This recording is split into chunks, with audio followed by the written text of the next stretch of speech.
नमस्कार श्रोते हो, दीपक रेगे कथाकथन चॅनलवर तुम्हा सगळ्यांचं मनापासून स्वागत. श्रोते हो, तुम्ही ऐकताय विजय जाधव यांची पाऊस काळ ही कादंबरी आणि आज भाग 6. गीतामावशी सांगोल्याकडची 10-15 वर्षांपूर्वी या गावात राहायला आली तेव्हा पदरात 3 पोरं आणि फाटक्या अंगाचा दाल्ला होता. त्याला धड चालताही येत नव्हतं. बाई जिद्दीची. नदीकडच्या बाजूला गावंदरीला खोपाड घातलं. आज ना उद्या पोरं मोठी होती आली, आपलंही नेट बास्तान बसल ह्या आशेवरती जगत राहिली. जे मिळेल ते काम तिने केलं. रोजगार करून पोट भरायची, दुसऱ्यांच्या उपयोगाला पडायची. त्यामुळे साऱ्यांना तिची अपूर्वाई वाटायची. पोरंही शहाणी निघाली. आईला हातभार लावायला लागली. एका मांडीचं 3 जण भाऊ, सोबत गीतामावशी. चौघांचा पैसा यायला लागला. एकाच्या रोजगारावर घरखर्च चालत होता. बाकीचा पैसा शिल्लक पडायला लागला. रोजगारापेक्षा काम खंडून घेण्यावर तिचा जास्त जोर.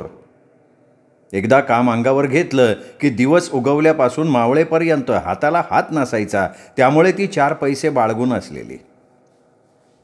गीतामावशीला आपलं भावकीनं बळजबरीनं बळकावलेलं सांगोल्याचं वावर दिसायचं. विहिरीच्या पाण्याच्या पाळीसाठी चुलत दिरानं आपल्या नवऱ्याला घातलेल्या लाथा दिसायच्या. खंडन का असना, पण आपलं स्वतःचं एकरभर वावर असावं असं तिला वाटायचं. आज जाधवाचा दादू अनायसे तिच्याकडे स्वतःहून आलेला. पोरीच्या लग्नाला काढलेल्या कर्जामुळे तो घाईला आला होता. कर्जाचं देणं करी सारखंच दारात उभं राहायला लागलेलं तो वैतागला आणि आज नाईलाजानं गीतामावशीच्या दारात तो येऊन उभा राहिला होता. गीतामावशी परगावची आहे, पण 4 पैसे बाळगू नये हे त्याला माहिती होतं. दादूनं गीतामावशीला आपली अडचण सांगितली. तिने तिच्या पोरांचा विचार घेतला. 5,000 रुपये रोख रक्कम दादूला तिने देऊ केली, पण त्याबदली त्याचं 2 एकर रान व्याज म्हणून तिने आपल्याकडं 2 वर्षांसाठी कसायला ठेवून घेतलं. दादूला पैसे दिल्याच्या दुसऱ्या दिवशी तिने आपल्या पोरांना बरोबर घेतलं. रानात गेली, पूजा केली, नारळ फोडला आणि रानाला हात जोडले आणि म्हणाले, आई आई 2 वर्षासाठी का असना तुझी सेवा करायची संधी मिळते. गावाकडचं रान गेल्यापासनं जीवाला लागलं होतं. आज हक्कानं तुझ्या अंगा खांद्यावर खेळायला मिळतंय. तुझ्या लेकीला पदरात घे, काय चुकलं माकलं तर माफ कर आई. असं म्हणत तिने चिमूटभर माती आपल्या कपाळाला लावली. तिचं डोळं पाण्यानं भरलं. अर्गानपा वड्यात बाबळी खाली नरसोबा आहे, त्याला तेवढा नारळ फोडून ये जा. डोळ्यातलं पाणी पुसत तिने पोराला सांगितलं. गावाचा रोजगार करता करता तिला शिवाराची खडानखडा माहिती झालेली. पोरानं मान हलवली. नारळ उदबत्ती घेऊन तो निघाला. वड्याच्या कडेला बाभळीच्या झाडाखाली नरसोबा निवांत बसलेला. त्याला पाणकणसाच्या गचपणातनं हुडकून काढायची पाळी आली. नारळ फोडून गणपा मागं आला. त्याच्या हातातला वेडा वाकडा फुटलेला नारळ बघून, अरे नरसोबाला आपण पहिल्यांदा नारळ फोडतोय, नीट घोल फुटाय पाहिजे होता, हे लक्षण काही बरं दिसत नाही असं गीतामावशीच्या मनाला वाटलं. पण तिच्या मनातलं बोलणं गणपाला कसं कळणार? तो त्याच्याच विचारात. औंधा ह्या रानात काय करायचं? गीतामावशीनं गणपाला विचारलं. आता सोयाबीन करू, सोयाबीन काढून मग गहू करू. सोयाबीन करायला किती खर्च येईन? 8-10 हजार तरी येईन की. 8-10 हजार एवढं कशाला लागतात? अगं रान नांगरायला 2-2.5 हजार, खुरटून सरी सोडायला 2 हजार, बी ब्यावळा खतं औषधं भांगलन सगळं मिळून 8-10 हजार तरी लागते की. आणि पाण्याचं काय करायचं? आपल्याला पाणी कोण देणार? चाळुंक्याच्या आप्पाला त्याच्या स्कीमचं पाणी भाड्यानं देतो का विचारतो की मी. पाणीपट्टी मग किती द्यायला लागन? ती 3-4 हजार तरी द्यायला लागन. अरे आता आपल्याजवळ एवढे पैसे नाहीत, गीतामावशी काळजीच्या सुरात म्हणाली. जरा वाढातानी हे होणारच आहे, पण पैशाची काहीतरी जुळणी हे करायला लागणारच. ते बी खरंच आहे म्हणा. शिहात पिकल्यावर मग काय अवघड नाही. हा मी बी तेच म्हणतोय. एकरी 15 पोतं जरी सोयाबीन धरलं ना तर 2 एकरात 30 पोत्याला काय मारण नाही. क्विंटलला 1400 रुपये दर मिळाला तर 40 हजाराचं उत्पन्न निघतंय. 20 हजार खर्चाला गेलं तरी 20 हजार शिल्लक राहणार. पुन्हा गहू केला तर 10-20 पोती गहू होणार. त्यामुळं आपण काही तसं तोट्यात जाणार नाही. बांधावर बसून गणपानं गीतामावशीला सगळं समजावून दिलं. मग तू म्हणतो तसं करू. आता सोयाबीन करायच्या नादाला लागू. सगळ्यांच्या रानाच्या मेहनती झाल्यात, रानं भिजवायची कामं चाललीत. आपण पण आता जोर केला पाहिजे. दुसऱ्या दिवसापासून घरातली सगळे नेटानं कामाला लागले. रानाच्या मशागतीपासून वाकुरी तोडून भिजवण्यापर्यंत काम आटोपून मगच त्यांनी विसावा घेतला. आप्पानं हट्टानं जादा पाणीपट्टी लावली. आता ह्या भानगडीत पडलोय तर मागं हटायचं नाही म्हणून ती सुद्धा भागवली. पाण्यानं गरावलेल्या रानाचनी आता चांगलीच घात आली होती. माणसांनी अगोदरच बियाणांच्या पिशव्या आणून ठेवल्या होत्या. जशी घात येईल तसा सोयाबीन टोकणीचा एकच घायटा उठला. प्रत्येकजण रोजगाराच्या घराचं हुमरं झिजवायला लागला. शाळेतल्या पोराठोरासनी सुद्धा माणसं बळजबरीनं मोहरं घालून आपल्याबरोबर रानात न्यायला लागली. शाळेची सबब सांगून पोरं तोंड दाडवाय बघायची, पण चल मुकाट्यानं चल, एवढं सोयाबीन होईस तर 2 दिवस तुझी शाळा राहून दे. मी सांगतो की तुझ्या मास्तरला लय माहिती आहे शाळा शिकून उजेड पाडणारे. असं रागावून गोड बोलून समजावून सांगून पोरासनी पुढं घालून रानाकडं नेताना त्यांच्या आईबापाला झेंडू फुटायचा. पोरं ठोरं बायका माणसं कोणालाही उसंत नव्हती. उद्यापासनं तुमच्यात कामाला येतो असं संध्याकाळी एखादी बाई सांगायची आणि दुसऱ्या दिवशी दुसऱ्याच कोणाच्या तरी कामाला गेलेली असायची. आईला भावनीनं फसवलं वाटतं असं म्हणत आहे तेवढ्या माणसांवर मालक काम सुरू करायचा. काही जणांनी तर स्वतःच्या जीपनं परगावून टोकणीला बायका आणायला सुरुवात केलेली. एखाद्याला बियाणं कमी पडलं तर तो पलूस, तासगाव, ताकारी कुठून मिळल तिथनं बियाणं घेऊन यायचा, पण आपलं काम थांबवायचं नाही. 8 दिवस साऱ्या शिवारात मुंग्यांचं रिवाण निघावं तशी माणसं दिसती आली. टोकणी उरकून मोकळी होत्यात का नाही तोपर्यंत नदीला पाणी आलेलं. मग काय सगळ्यांचा एकच घायटा उठला. आणखीन एक वेळ पाण्यानं रान भिजवायची म्हणजे मग निवांत होतंय असा विचार करून मोटारी भोंगा करायला लागल्या. वावरातनं पाणी सापासारखं पुढं सरकायला लागलं. रान भिजवता भिजवता इसाव्यासाठी एकमेकांकडं गेलं की सोयाबीनच्याच गप्पा सुरू व्हायच्या. एकरी किती पोतं उत्पन्न काढणार, दर किती घेणार, या पैशातनं काय काय करणार. प्रत्येकजण एकमेकांचा अंदाज घेत सांगत होता. अजून सोयाबीन उगवलं नाही तोपर्यंत यांचा हिशोब तयार. म्हणूनच शेतकरी शेंड्यावरचा शहाणा म्हणतात ना, ते काय खोटं नाही. एकदा आम्ही जाता जाता सहज शेळक्याच्या आकारामांडाला विचारलं, अण्णा गेल्या वर्षी तुमचा एकरी उतारा किती पडला? काय गेल्या झाली आमचं सोयाबीन जरा नरम होतं, तरी पण एकरी 12 पोती निघालं बघ. औंदा 16 पोत्याच्या आत काय येत नाही आम्ही. आपण जरा रोगापासून जपलं पाहिजे, नाही तर तांबेरा आला म्हणजे काय खरं नाही. मास्तर तुम्हाला नाही माहिती, आगाप सोयाबीनवर तांबेरा जास्त नॅट करत नाही. तांबेरा येस्तोवर आपण काय झोपा काढतोय वय. अहो M45 क्वांटाप टिल्ट यांच्या फवारण्या द्यायच्या, त्याच्याबरोबर बाकीची कीटकनाशकं पण घालायची. एवढं झाल्यावर इस्रायल खताच्या 2 फवारण्या करायच्या, मग कसं येतोय तांबेरा. अण्णानं मला सगळं बैजवार समजावून सांगितलं. मास्तर तुम्हाला सांगतो, नामूच्या पोरानं परवा सांगितलं, जर बियाणाला पावडर चोळली तर उगवण चांगली होती आणि रोग पण जादा जोर करत नाही.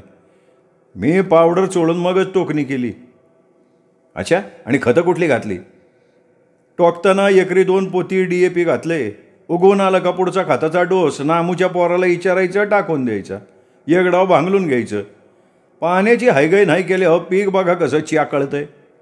तुम्हाला मगाशी सांगितलं का नाही, 16 पोत्याच्या आत उतारा घेणारच नाही तर. मग गेल्या वर्षी तुमच्या सोयाबीनला दर काय मिळाला होता? गेल्या वर्षी होय, आता घे 1400च्या आसपास. यावर्षी 1800च्या आत येत नाही. वा, मग यावर्षी चांगला पैसा होणार म्हणा की. चांगल्याचं काय घेऊन बसला मास्तर. औंदा 10 एकर सोयाबीन आहे. नशिबानं साथ दिली ना, साऱ्या कर्जातनं मोकळा होतो का ना ते बघा. सोयाबीन काढल्यावर त्यात काय करणार? मी अण्णाला विचारलं. सोयाबीन काढलं का 10 एकर गहू करायचं. हा, गहू काढायला पंजाबात असतं ना तसलं मशीन आणायचं. ते गहू काढतंय, मळणी पण करतंय, आपण नुसती पोती भरत राहायचं. सोयाबीनला पाणी सोडून बांधावर बसलेल्या आकारामांडाच्या डोळ्यात भविष्याचं स्वप्न तरळत असायचं. बरं अण्णा चलू का, शाळेला जायला उशीर होतोय. जावा की, मी पण आता उठतो, दारं धरलं पाहिजे असं म्हणत तो पाण्याकडे वळाला आणि मी सायकल दामटत पुढे निघालो. उन्हाचा दणका वाढलेला. उगवलेल्या सोयाबीनचं बारीक मोड वंगाळ तोंड करून बसलेलं. सकाळच्या वेळी कवळी पिकं जरा बरी दिसायची. जसा जसा दिवस वर येईल, उन्हं वाढतील, तसं सोयाबीन सोळपटल्यासारखं दिसायचं. खालनं तापलेल्या जमिनीचं चटकं आणि वरनं उन्हाचा मारा यामुळे जीवाची घालमेल व्हायची. संध्याकाळी गार वारं सुटलं की मग जरा बरं वाटायचं. नदीतलं पाणी संपत चाललेलं. प्रत्येक जण विचारात पडलेला, या फ्यूज प्रोग्रॅममध्ये जर सोयाबीन नाही भिजलं तर काय करायचं. उगवून आलेलं मोड जर पाखरांनी उपटून खाल्लं तर सारी मेहनत फुकट जाणार. ढिलं पडून चालायचं नाही. उगवून आलेल्या मोडावर पाखरांचं झगरं पडत असलेलं जणू काही ह्यांच्यासाठीच पेरून ठेवलं आहे. आता पाखरं हाकलायची का पाणी पाजायचं, डोसक्याचं भरीत व्हायची पाळी आली. माणसं सारखी नदीकडं पाळायची. सगळीकडं पाण्याचीच चर्चा चाललेली. तात्या, अजून किती दिवस मोटारी चालतेला? किती दिवस? अरे उद्या सकाळ बाजूर पाण्यानं दम काढलं तर लय झालं. असं कसं काय? नदीत बक्कळ पाणी होतं, एवढ्यात कसं काय संपलं? अरे नदी काय तुझ्या एकट्याची वाणी तिनीची मोटार आहे का? धरणापासनं हेतपर्यंत किती मोटारी असतेल्या. नदीत पाणी आल्या आल्या सगळ्या मोटारी भोंगा करायला लागल्यावर पाणी पुरेल कसं सांग बरं? आयला मग काय खरं नाही बाबा. आमच्या म्हाताऱ्याला म्हणत होतो एकदम 5 एकर सोयाबीन करायला नको, ऐकलं नाही माझं. आता पुढच्या फ्यूज प्रोग्रामपर्यंत सोयाबीनचं होणार कोळसं. अरे तुझ्याचं कोळसं होणार आणि आमचं काय बाळसं धरणार आहे वे? अरे तुझं 5 एकर तरी आहे, आमच्या 10 एकराचं काय होणार? लाईटच्या टायमिंगचं काही खरं नव्हतं. एकदा गेली की 4-4 तास यायची नाही. मोटार चालू करायला एक जणानं थांबायचं आणि रान भिजवायला दुसरा माणूस, अशी काही जणांनी जुळणी केलेली. रात्री अपरात्री कधी पण लाईट आली की मोटार सुरू करायला पाळायची. अंधार इदाराचं, इचवा काट्याचं भ्या कसलं ते नाहीच. साऱ्या मळीला आणि वावरातनं कालवा योट उठलेला. 3 महिन्यात पैशाचा गठ्ठा घ्यायचा म्हणल्यावर झोपून चालेल कसं? लाईट आली, मोटारी चालू करा, पाणी पाजा, सगळ्यांनी दणकाच लावलेला. जिकडं बघल तिकडं सोयाबीन आणि माणसंच पेरल्यासारखं वाटायचं. बायकासनी दिवस उगवायला मसराच्या धारा पाणी स्वयंपाक उरकून 10 वाजायच्या आत मालकाचं जेवण पोस्त करायला लागायचं. त्यामुळं धुणं धुण्यासाठी बायका सकाळी सकाळी पाणवठ्यावर गर्दी करायच्या. प्रत्येकीला गडबड असायची. धुणं धुवायच्या जागेसाठी एकमेकी हमरी तुमरीवर यायच्या. त्यातच पाणी नदीच्या पोटात गेलेलं. एखादा खडूक धुवायच्या मापाचा असायचा. त्यावर ह्या सगळ्या जणींची मुरकड पाडायची. मग लागायची त्यांच्यात भांडणं. गावाला काय फुकट माझ्या बघायला मिळायची. एकदा अशीच भांडणं लागलेली. मी धरलेल्या जागेवर धुणं धुवायला तुला काय न्याट पडते वे? बया, तू काय जागा खरेदी केली काय? जागा काय तुझ्या बाची नाही? अगं माझ्या बाची नसन, पण तुझ्या बानं तर कवा या जागेचं पैसे मोजल्यात ग? यांच्या तोंडाचा पट्टा एकदा सुरू झाल्यावर त्या काय एकच बोलून गप बसत्यात. एकमेकीचं उन्हं धुणं काढत अंगावर धावून जायला कमी करायच्या नाहीत. अगं पोरीनो, का भांडथैसा? जागा काय उराव बांधून न्यायची का? कसं तरी दाटी वाटीनं धुणं घ्या बुचकळून आणि व्हा जावा मोकळ्या. पोक्त बायका समजूत काढायच्या. काल सकाळी दत्तू खोनाच्या सुनाचं आणि रामा पवारच्या मालीचं भांडण झालेलं. गावळ्याच्या शानाक्कानं ऐकलं होतं. सकाळी सकाळी कोणासंग वाद नको, शब्दानं शब्द वाढतोय. 10 बापही एका जागेला खपत्याल, पण 2 बायकाही एका जागे आल्यावर गोडी गुलाबीनं राहतीन वय. अजिबात जमायचं नाही. त्यापेक्षा आपलं काही जास्त धुणं नाही, पाणवठ्यावरच्या वरच्या बाजूला दत्तू पाटलाच्या मळीत आपण आपलं धुणं धुवावं, असा विचार करून शानाक्कानं मळीकडं तोंड केलं. तावदाराच्या आकणानं विचारलं, शानाक्का, अगं तिकडं कुठं चाललीस? इथं काही जागा नाही वय. तिकडं निघायलायचं खरं, पण एखाद्या सुसरीनं वडून नेलं तर पत्त्या लागन का? शानाक्का तशी जरा धाडसी आणि फटकळ स्वभावाची होती. सुसरीसनी काही एका जागेवर बांधून घातले वय एवढं त्यासनी भ्यायला? त्या काही लगेच तोंडात टाकतात वय? ती बडबड करत दत्तू पाटलाच्या मळीकडं सरकली. दत्तू पाटलाच्या मळीवर नजर ठरत नव्हती. शेवरीचं मोगणं आणि हिरवागार मका मनात भरत होती. काखत 2-2 पोरं घेऊन उभ्या असलेल्या बाईसारखी ती दिसत होती. शेवरीच्या ताटव्यातनं मोटारीकडे जाणारी वाट वाकडी तिकडी पसरलेली. पाटलाची मोटार जीव खाऊन घुमत होती. तिने पाण्याकडे नजर टाकली. फुटबॉलच्या पाईपच्या बाजूला 2-3 खडक पाण्यातनं मुंडकं वर काढून बसलं होतं. एखादी म्हस पाण्यात बसल्यावर पाठवान उघडं आणि बाकीचा सगळा भाग पाण्यात असावा तसं दिसत होतं. तिने मोटारीवरनं डांग टाकली. खालच्या खडकावर गेली. धुण्याची बादली खडकावर ठेवली. अगोदर सगळीकडचा अंदाज घेतला. सगळीकडं सामसूम असलेली. सकाळचं कोवळं ऊन अंगावर घेत शाणक्का पाण्यात उतरली.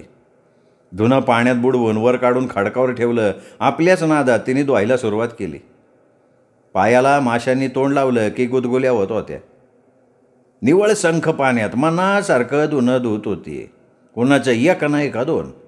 आपल्याच नादात होती ती. एवढं धुणं धुवायचं आणि चटकन नवऱ्याचं जेवण घेऊन रानात जायचं मनात म्हणाली. इकडं आले तेच बरं झालं बाया.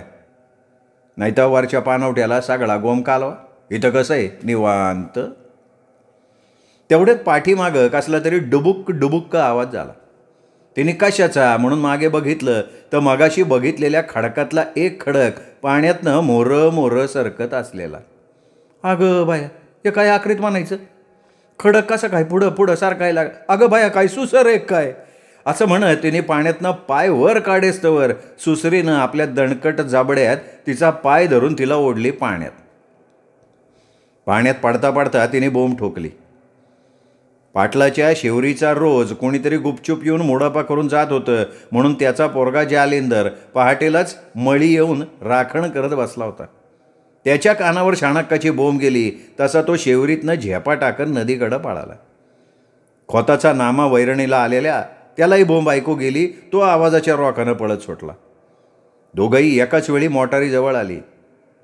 शाणक्काचं धुणं इकडं तिकडं पडलेलं. सुसर तिला पायाला धरून वडत होती. सुसरीच्या तावडीतनं सुटायसाठी तिची धडपड चाललेली. तिच्या नाकातोंडात पाणी जायला लागलं. ती गाट्यांगळा खायला लागली. पाण्यावर तिचं नुसतं मुंडकंच दिसत होतं. अरे बघतो काय, टाक की उडी. ते बघ शाणक्काला सुसर वडत घेऊन चालली. टाक टाक उडी टाक टाक. दोघांनी पण एकदमच पाण्यात उड्या घेतल्या. कमरं एवढ्या पाण्यातनं ते कालवा करत पुढं सरकायला लागले. यांचा कालवा ऐकून शाणक्कालाही जोर आला. ती जीव खाऊन आरडायला लागली. सुसरीच्या तावडीतनं सुटण्यासाठी तिची धडपड वाढली. दोघा तिघांच्या कालव्यामुळं सुसर थोडीशी चाळबळली आणि पटकन तिच्या तोंडातनं शाणक्काचा पाय सुटला. चवताळलेल्या सुसरीनं रागानं शेपटाचा तडाखा दिला. यांचं नशीब चांगलं म्हणून ती त्यातनं वाचली.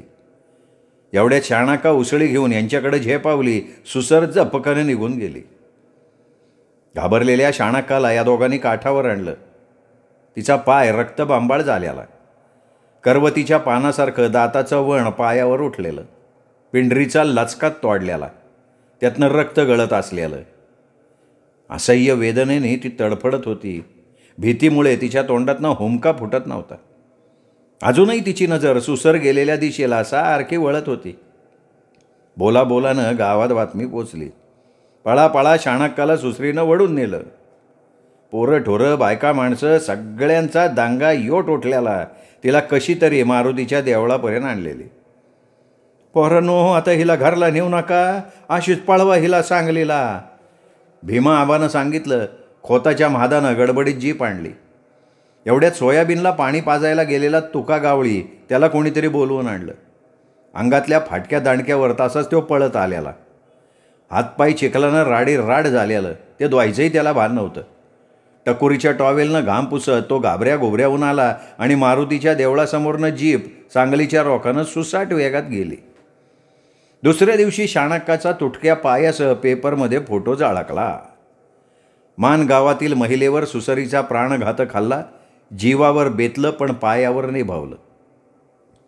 पेपरातली बातमी वाचून सगळीकडे चर्चा सुरू झालेल्या. पारावरल्या गप्पांना ऊत आलेला.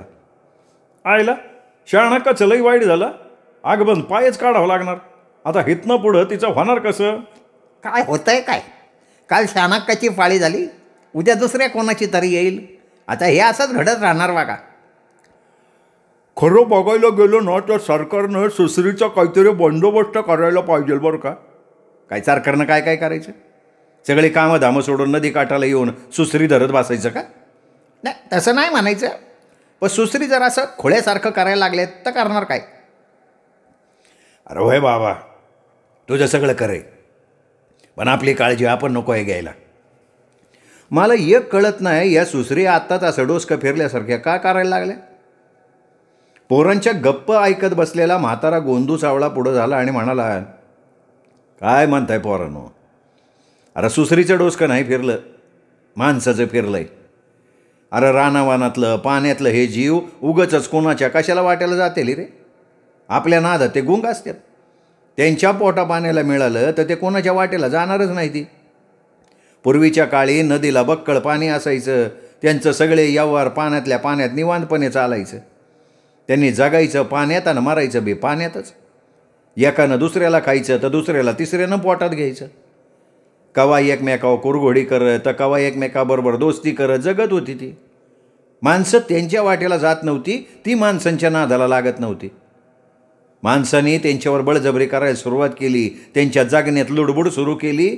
धरणं झाली, नदीचं पाणी कमी झालं, स्कीमा झाल्या, पावला पावलाला मोटारी अंगात ईर आल्यासारख्या घुमायला लागल्या. निवांतपणे राहायला स्वाकावलेलं हे जीव मग लागलं बिथरल्यासारखं करायला. पाणी कमी झालं, पोटाला टाचकं पडायला लागलं, बरंच जीव मरून गेलं. राहिलेल्यासनी पण मोकळेपणा मिळेनासा झाला. नदीला कधी बगल त्या येळेला माणसंच दिसायला लागली. मग ह्यासनी निवांतपणा कसा मिळायचा? मग येणार का नाही त्यांना राग? अरे आपल्या हद्दीत कोणी आलेलं ते कसं खपून घेतेली? सांगतो, इथनं मोर हे असंच होणार. त्यांचा कायदा ते माणसासनी शिकविणार. सगळेजण शांतपणा ऐकत असलेली. गोदू सावळा म्हणजे गोष्टी वेल्हाळ माणूस. गोष्टी सांगण्यात एकदम पाटाईत. कुठलीही गोष्ट अगदी मीठ मसाला लावून रंगवून रंगवून सांगायचा. माणसं समजून घ्यायची. शेवटी गोष्ट असती, गोष्टीत काहीही घडू शकतं. पण गोदू सावळाच्या गोष्टी ऐकायला माणसांची मुरकंड पाडायची. गावात अशी एखादी गोष्ट घडली की मग गोदू सावळाची गोष्ट ठरलेली असायची. आणि आज तर शाणक्काची नदीवर ही घटना घडलेली. त्यामुळं गोदू सावळाला विषयच मिळालेला. त्यावरून त्यांनी गोष्ट सांगायला सुरुवात केली. म्हणाला, आमची म्हातारी सांगायची. त्या गोष्टीला आता लई वर्ष झाली म्हणा. लहान होतो तावा. एक शेतकरी हरभरा पेरायला रानात गेला. निम्मा अर्ध रान पेरून झालं, त्याला लागले ताण. गेला नदीला पाणी प्यायला. हरभऱ्याची वटी कमरेला तशीच होती, जवळ खुरपं होतं. पाणी पिण्यासाठी नदीत उतरला. वंजळीनं पोट भरून पाणी प्यायला आणि एकाएकी काय काळायचे आज सुसरीने त्याला वडून न्याला. तो न्याला आणि ठेवला तिने त्याला आपल्या घळीमध्ये. योगडी रानगाठ सुसरीच्या बालाक भीतोय वय. तिने त्याच्या पायाचा लटका तोडलेला, समदा पाय रक्तानं भरलेल्या. यो बिनसुदी झाला. जरा शुद्धीवाला, आपण कुठं आलोय, नेमकं काय घडलंय, सगळं ध्यानात आलं त्याच्या. आपण जिततंय हे सुसरीला कळलं तर ते आपल्याला सोडणार नाही. म्हणून धडपड न करता थोडा वेळ तसाच पडून राहिला. अंदाज घातला त्याने. सुसर बाहेर गेली तवर उठून पळाव आणि उठणार एवढ्या डुबुक आवाज आला. पुन्हा तसाच पडून राहिला. सुसर आली, त्याचा अंगाचा वास घेतला, निघून गेली. काय गोदू आबा, काय राव टसरा मारायला लागलाय? सुसरीने काय त्याला पाहुणा म्हणून नेलता वय? काय पण सांगताय राव, गाढवाला ताप आल्यागत. अरे तीच तर घरी गंमत आहे. ऐक ना कर, ऐक. सुसर कावा ताजा मांस खात नाही र. चांगलं वास मारायला लागल्याशिवाय ती त्याला तोंड बी लावत नाही. म्हणजे असं सारखी जण म्हणतात. आपण तर काय बघायला गेलो का? तर ह्यो बादरगडी सुसर आली का मेल्यासारखा पाडायचा. ती बाहेर गेली का जवळच्या खुरप्यानं घळीला खालनं टोकरायला सुरुवात करायचा. भुका लागल्या का वटीतलं हरभरं खायचा. मग मोहरं काय झालं? पेरायला गेलेला गडी अजून का आला नाही म्हणून घरातली माणसं त्याला बघायला रानात गेली. निम्मा अर्ध पेरून झालेलं. कुरीचं जू खांद्यावर घेऊन बैल निवांत रवंत करत बसलेली. माणसांनी सगळीकडं होडाकलं पण कुठंच पत्त्या नाही त्याचा. कुणीतरी म्हणलं चला नदीला जाऊन बघू. तर दुसरा एक म्हणला तो पेरायचं सोडून नदीला कशाला जातोय. त्याला त्यांनी सांगितलं का एखाद्या वक्ताला ताण लागली असेल, पाणी प्यायला गेलाय का बघू. त्यो बी म्हणला चला बघू. मग सगळीजण गेली नदीला. बघते तर त्याचा चाबूक, पायतान आणि खांद्यावरचा टावेल नदीच्या काठाला. माणसांनी हाळ्या मारून बघितल्या. नदी काठानं त्याला होडाकला. कुठंच त्याचा मागमूस लागला नाही. लोकांनी ओळखलं, याला सुसरीने वडून न्याला. असं म्हणून गोदनू सावळानं जरा दम खाल्ला. ऐकणाऱ्यांची उत्सुकता ताणलेली, त्यांना दम निघाना. राम्यानं विचारलं, अरे मोरं काय झालं सांग की आबा. अरे थांब की जरा, सांगतोय ना. मग काय झालं माहिती का. 2 दिवस माणसांनी खाली औदुंबरापर्यंत नदी काठ तपासला, पण हा कुठंच गावला नाही. आता याचं हाड सुधीक नजरेला पडणार नाही हे सगळ्याच्या ध्यानात आलं. शेवटी नावीलाजानं त्याच्या पाहुण्या रावल्यासनी तो मिळाल्याचं कळवलं. 3ऱ्या दिवशी त्याची माती लोटली. आखरीत घडलं म्हणून 11व्या दिवशी कार्य करायचं ठरलं. बाई पाहुणं गोळा झालं. घरात रडारड चाललेली. निवद भरून तयार झाला. आम्हाला सोडून असं कसं गेलासा असं म्हणत बायकोनं गईवर घातला. माझ्या अगोदर तू कसा गेला, आता तुला कुठं हुडकू असं त्याची आई हाणून बडवून घेत वारडायला लागली. गावातल्या बायका त्या दोघींची समजूत गाडायला लागल्या. आणि मर्दानो एकाएकी ह्यो आला की साऱ्यांच्या मोरच येऊन उभा राहिला. दाढी वाढलेली, कापडं राडीराड झालेली, तांबारलेलं डोळं. अशा अवतार त्याला बघून सगळ्यांची बसली ना पाचव दारण. कोणाला काय कळलं ना यो कुठनं कसा आला. बायको सगळी भूत म्हणून वारडायला लागली, पाळायला लागली. हे निस्ता दांगा यो टोटला. कुठं पळायचं हे बी माणसाच कळलं ना. ब्यादराट पाहुणं तर सगळं तिथं टाकून गावाच्या बाहेर पळत सुटलं. मग त्याने त्याला घाबरून पळणाऱ्या माणसासनी अडवलं आणि आपल्याला सुसरीनं कसं पळवलं हे समजावून सांगितलं. आणि म्हणला मी 11 दिवस सुसरीच्या गळीत होतो. निस्तं वटीतलं हरभरं खात होतो. सुसर गेली की खुरप्यानं गळीला भासका पाडत बसायचो. ते परत आली की मेल्यासारखं पाडायचो. असं करता करता मला आज बाहेर पडता आलं. आणि मग माणसासनी हे भूत नाही तर माणूस हे पटलं. माणसाने तोंडात बोटं घातली ना. मर्दानो त्याचं दैव चांगलं आणि त्याच्या बायकोचं कुक्कुबे बळकाट म्हणून तो आला परत. जुनी माणसं अशी ताकदवान आणि वाघाच्या काळजाची होती. अशी गोदू सावळानं आपल्या ठेवणीतली गोष्ट अगदी शेलक्या शब्दात रंगवून सांगितली. गोदू सावळा अशा काही गोष्टी सांगायचा की त्या गोष्टींनी माणसांची मनं मोहरून जायची. शिवारात सोयाबीनची कामं सुरू होती. वळवाच्या पावसानं सोयाबीन ताल तोडायला लागलं. पाण्याची वाट बघणाऱ्यांच्या जीवात जीव आल्यासारखं झालं. खरंच अंदाव पाऊस काळ चांगला दिसतोय. भरलेल्या रानाकडं बघता बघता शेतकरी मनातल्या मनात बोलायला लागला. सोयाबीनला कधी एकदा शेंगा लागत्या त्या याची शेतकऱ्याला घाई झालेली. बारक्या पोरांच्या अंगावरनं हात फिरवावा तसा बळीराजाचा हात जमिनीवरनं फिरायला लागला. भांगलणीचा तलाल उठला. हळूहळू रानं सोयाबीननं झाकाळत चालली. आता खालची जमीन दिसायची बंद झाली. काळ्या कुट्ट बाईनं हिरव्या साडीचा पदूर नाकाबरोबर घ्यावा तसं दिसायला लागलं. सोयाबीन गुडघ्याबरोबर लागलं. त्यातनं चालताना सापाचं किरडाचं भ्या वाटायचं. साऱ्यांचीच पिकं एकापेक्षा एक वर चढालेली. बघत राहावं असं वाटायचं. कावळ्या लूस पोपटी पानाचा रंग आता गडद हिरवा झालेला. पानांच्या पाठीमागं पिवळसर फुलं डोकवायला लागली. गीता मावशीचं तर काही विचारायलाच नको.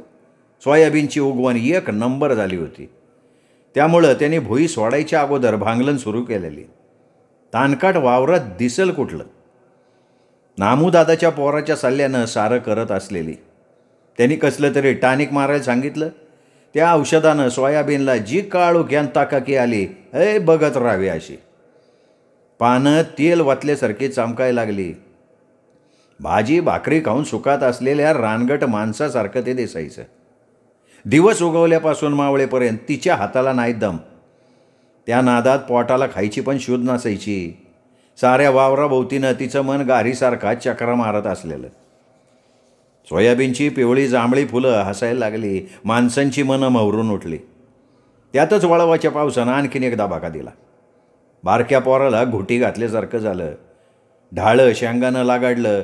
कावळ्या लूस शेंगावर नुसतंच मित्रोड फुटलेल्या पोराच्या व्हाटावरच्या मिशीसारखी बारीक लव दिसायला लागली.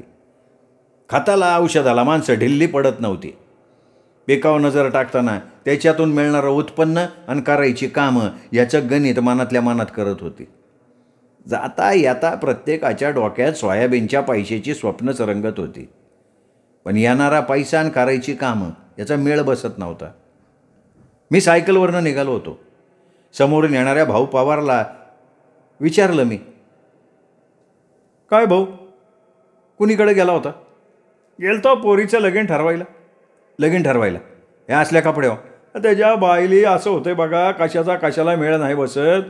अहो गेलतो सोयाबीनकडे गेलतो. टकुऱ्यात पोरीच्या लग्नाचा विचार चाललेला, त्यामुळं असा घोटाळा झाला बघा. काय भाऊ, या सोयाबीनच्या नादात चुकून एखाद्या वक्ताला आपलं घर समजून दुसऱ्याच्या घरात घुसशीला? भाऊच्या डोळ्यासमोर आपल्या घरातली नाती दुती पोरगी दिसत असलेली, तिच्या लग्नाचा त्याला घोर लागून राहिलेला. पैशाकडनं अडचणीत आलेल्या भाऊजवळ ईख खावं म्हटलं तरी पैसा नव्हता. आजवरच्या उसाच्या बिलातनं घर खर्चाशिवाय त्याची पाणीपट्टी आणि सोसायटी तेवढी भागत होती. कारखाने उसाला चांगला दर देत नव्हते. एका वेळेला सगळा पैसा हातात पडत नव्हता. 3 बिलं 2 वर्ष घेत बसायचं, नुसतीच भूताची चाकरी केल्यागत. म्हणून त्यानं उसाचा डोंबाळा केलेला आणि ते निस्तरता निस्तरता तो सोयाबीनच्या नादाला लागलेला. गेल्या वर्षी त्याच्याजवळ पैसा नसल्यामुळे त्यांनी कुठल्याच रानात पीक घेतलं नव्हतं. त्यामुळं रान चांगलं तापलेलं. आपल्या उकिरड्यातलं 2-4 ट्रॉल्या होतं तेवढं खत त्यांनी रानात इसकटलेलं. सोयाबीन निघाल्यावर पैसे देण्याच्या बोलीवर ट्रॅक्टरवाल्याकडनं मेहनत करून घेतलेली. तो गावातला 1 नंबरचा आगाऊ.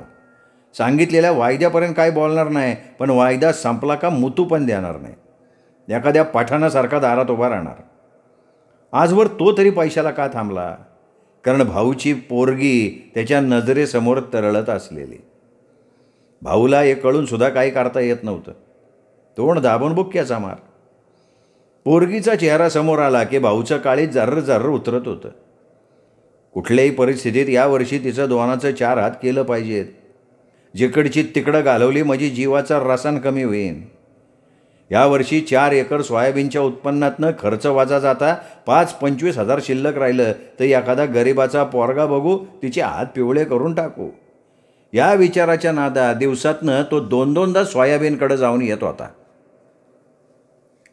श्रोते हो, हा होता भाग 6वा. 7वा भाग उद्या.